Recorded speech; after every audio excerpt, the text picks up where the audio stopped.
எமர்ஜென்சியில உயிர் நீத்தவர்களுக்காக இரங்கல் தெரிவிக்க வேண்டிய கட்டாயம் சபாநாயகருக்கு எப்படி வந்தது என்பது மிகப்பெரிய கேள்விக்குறியாக இருந்தது.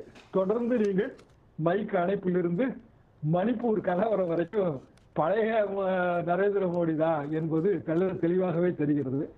எனக்கு தெரிந்து அரசியல்ல பழைய கற்பர்கள் திருந்துவதில்லை. அவர்கள் பாராளுமன்றத்துக்கு வருவதில்லை, பத்திரிகையாளர்களை சந்திப்பதில்லை, எதிலையும் அவர் அதாவது அவரோட எந்த கருத்துமே நமக்கு இது வரைக்கும் தெரியாது. அப்போ அவரை பொறுத்த வரைக்கும் தெய்வ பிறவிகள்லாம் எதுக்குங்க கருத்து சொல்லணும்? அது தெய்வத்தோட கட்டளை. கருத்து சொல்ல வேண்டியது தெய்வ பிறவிக்கு கட்டாயம் கிடையாது அப்படிங்கிற ஒரு மனப்போக்கு தான் நான் முதல்ல இருந்தே புரிஞ்சுக்கிட்டே வரேன். இப்ப இந்த முறை மாறும் நான் எதிர்பார்த்தேன், மாறல என்பது தெளிவாகவே தெரிகிறது.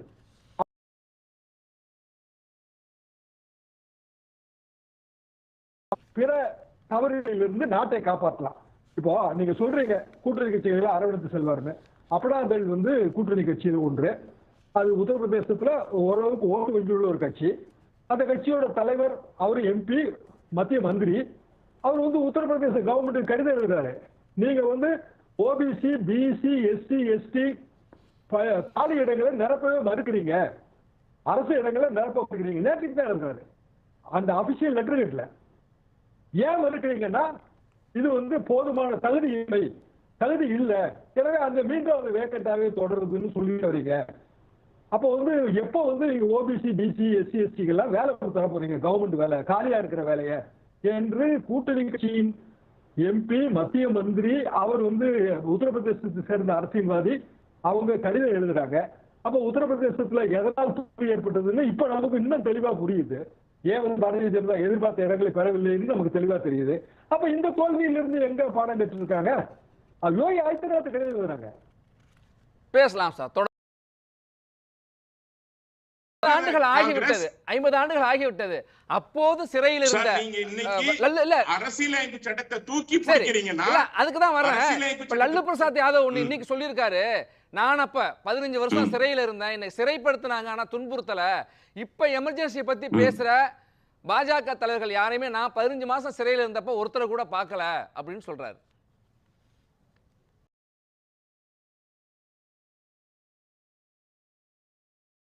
அதுக்குதான் சொல்றாங்க. அது 50 ஆண்டுகள் முடிஞ்சிட்டு 10 ஆண்டுகளை உயர்கல்வி கட்டமைப்பை நீங்க சிதைச்சிட்டீங்க, சிறுபான்மையினருக்கு எதிரான வெறுப்பு பிரச்சாரத்தை முன் வச்சிருக்கீங்க. இதை குறித்தெல்லாம் பேசாம ஏன் 50 ஆண்டுகளுக்கு முன்னாடி போறீங்க? இன்னும் மீண்டும் மறைந்த பிரதமர்கள் நேரு, இந்திரா காந்தி அவர்களே நீங்க பேசுறீங்க.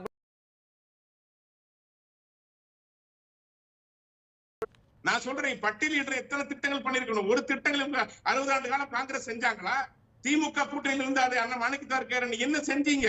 நீ எத்தனை திட்டங்களை மறுத்திருக்கீங்க நான் சொல்லட்டுமா சார்? அதுக்குதான் அவங்க சொல்றாங்க. இப்ப காங்கிரஸ் பிரதிநிதி அவர் இல்ல, வேற நிகழ்ச்சிக்கு போயிட்டாரு.